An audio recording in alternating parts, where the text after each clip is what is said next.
Como uma memória se fixa em nossa mente? Segundo a teoria da neurociência, a nossa mente é dividida em três áreas: mente consciente, subconsciente e inconsciente. Eu tenho um vídeo no meu canal do YouTube e no meu site que explica melhor, mais detalhado essas três áreas. É um vídeo chamado Modelo da Mente. Caso você queira saber um pouco mais, procure esse vídeo lá que ele é bem mais detalhado, você vai se aprofundar melhor. Mas voltando aqui, a primeira camada da mente, a mente consciente, é também chamada de camada de entrada. É onde se recebe os estímulos externos, onde você tem a percepção do mundo. Um exemplo, você está andando em uma rua escura e encontra com uma pessoa desconhecida. A sua mente começa a receber os estímulos externos. Você está sozinho, está escuro, a roupa que essa pessoa está vestindo, a maneira com que ela se veste, a maneira com que ela se comporta, essa pessoa está com a mão no bolso, o jeito com que ela anda. Tudo isso são estímulos que você está recebendo e eles vão para a camada intermediária, que são as suas experiências e as suas memórias, e ali eles ficam. A sua mente vai pegar esses estímulos que você está recebendo do mundo, do exterior, do externo, e vai falar o seguinte: tá escuro, então é perigoso. Eu tô sozinho, então é perigoso. Tem alguém que está vindo na sua direção com cara de bandido, e isso é perigoso. Mas como você sabe que essa pessoa é bandido? Porque você tem uma referência no teu subconsciente de como um bandido se veste, de como um bandido se comporta. Talvez se fosse uma pessoa de terno vindo em tua direção, você não ficaria tão mal assim, tão ansioso por ele estar de terno. Apesar que a maneira com que a pessoa se veste não influencia naquilo que ela faz. Mesmo ele estando de terno, pode ser que ele venha te fazer algum mal.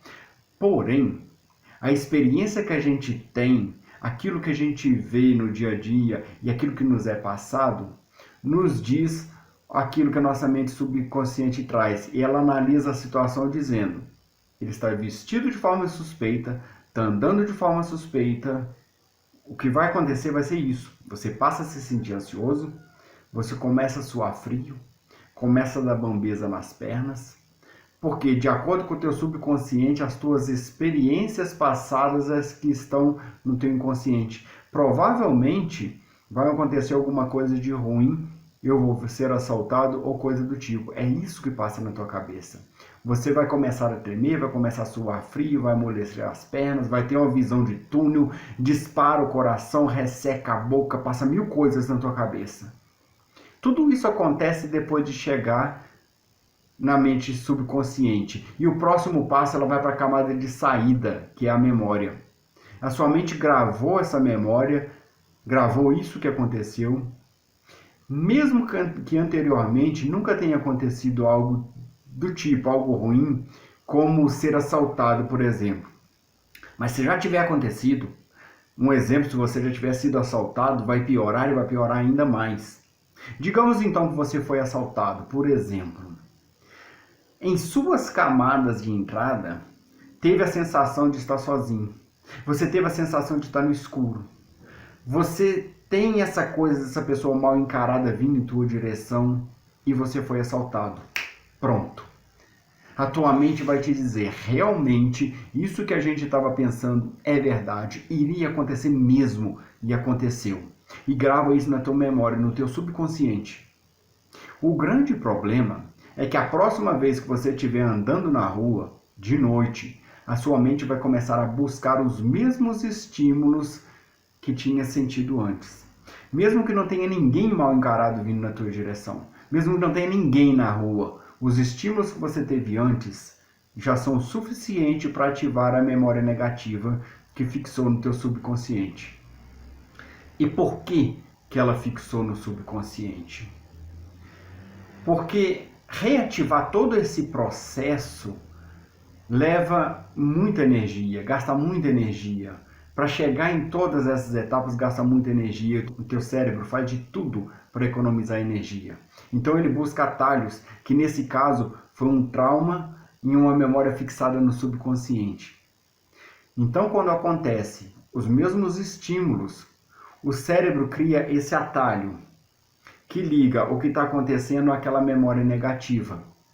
Cria um atalho que vem direto para essa memória.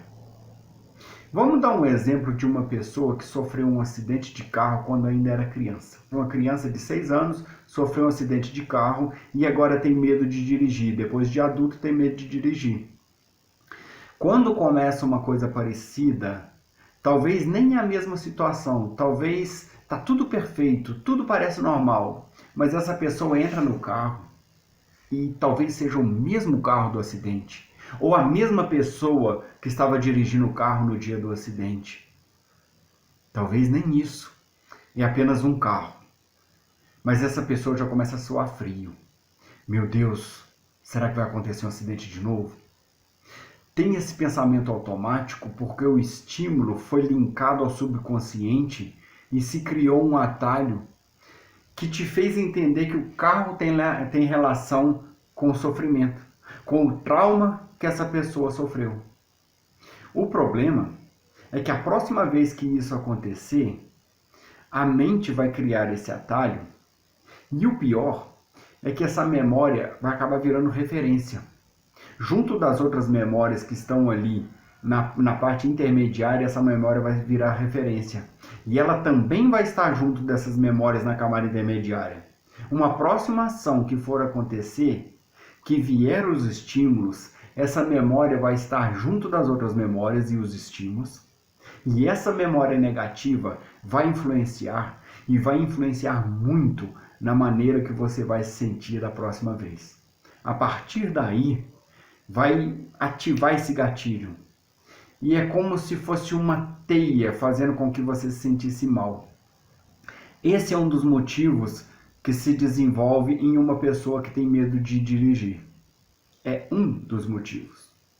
A mente vai criando perspectivas de coisas que vão acontecer.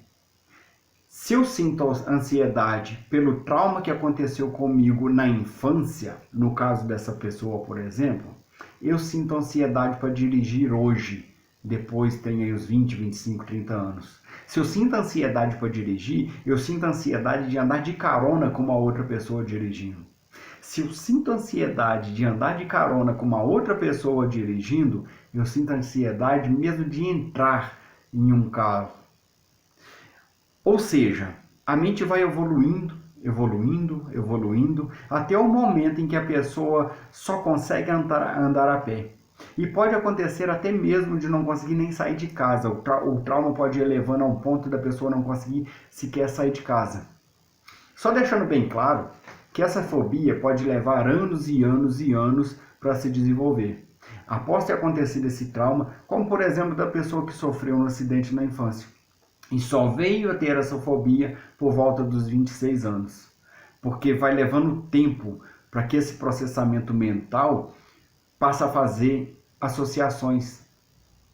Isso quer dizer que talvez, e isso não é uma verdade absoluta, mas talvez a sua fobia pode ter acontecido no passado. E é claro que muitas outras coisas acabam acontecendo. Outras situações negativas, alguma falta de apoio, crítica de pessoas ao redor, é realmente como uma teia de aranha, onde o problema está no meio e em volta vem as causas, em volta tem as várias memórias, os vários estímulos, as várias sensações. E por que isso vai te ajudar? Por que saber isso vai te ajudar? Vai te ajudar e vai te ajudar muito. Porque quando você entende como funciona, quando você entende que precisa modificar alguma coisa, e que essa memória negativa que se fixou no seu subconsciente, os estímulos que você recebe do meio externo, você não consegue mudar. Mas essa memória negativa que fixou no teu subconsciente, sim. Você não pode deixar de ver carros, ou até mesmo deixar de depender de carros. Mais cedo ou mais tarde pode ser que você precise de um. Isso não dá para modificar. Mas as experiências passadas, as memórias negativas passadas podem ser ressignificadas. Uma experiência por vez, uma memória por vez. E uma vez que ressignificada uma memória negativa, ela se torna positiva ou neutra. Quando você recebe outro estímulo externo semelhante novamente, a memória não vai deixar de existir. O que aconteceu, aconteceu, isso não dá para tirar da vida do paciente. Mas o sentimento, a emoção, o significado do que aconteceu pode ser ressignificado. As suas emoções serão diferentes, os seus sentimentos serão diferentes. O que você sentiu antes vai ser diferente e hoje você vai passar a se sentir calmo, tranquilo, em paz. E como agora, nesse momento, o que está acontecendo, você vai estar sentindo calmo, tranquilo e em paz com o que aconteceu antes, a tua memória negativa, ela foi transformada, ela foi ressignificada. Porque essa memória em mente, a mente está acessando como referência e foi mudado o sentido dela, foi ressignificada. Ela continua existindo, aquela pessoa que passou por um acidente no passado continua tendo a memória do acidente, porém, o sentimento, a sensação do acontecido é que é diferente. A perspectiva que se tem não é mais traumática, é uma perspectiva de calma, de paz, de tranquilidade. E assim serão as experiências que usarem essa memória como referência. São experiências calmas, tranquilas, em paz. Quando tiver contato com o estímulo externo, é isso que vai estar sentindo e não aquele medo, aquela ânsia, aquela angústia. Isso não muda apenas o medo de dirigir essa pessoa. Muda a segurança em se relacionar, em trabalhar, em agir em várias outras coisas. Essa é uma das técnicas usadas na terapia com hipnose clínica. Essa é uma das ferramentas que nós usamos com os nossos clientes, com os nossos pacientes na hipnose clínica. E se você quer saber um pouco mais a respeito de hipnose clínica, de traumas, de crenças, no meu site, eu vou deixar o link aí embaixo, entra lá no meu site que você vai encontrar muita coisa boa para estar te auxiliando, para estar te informando.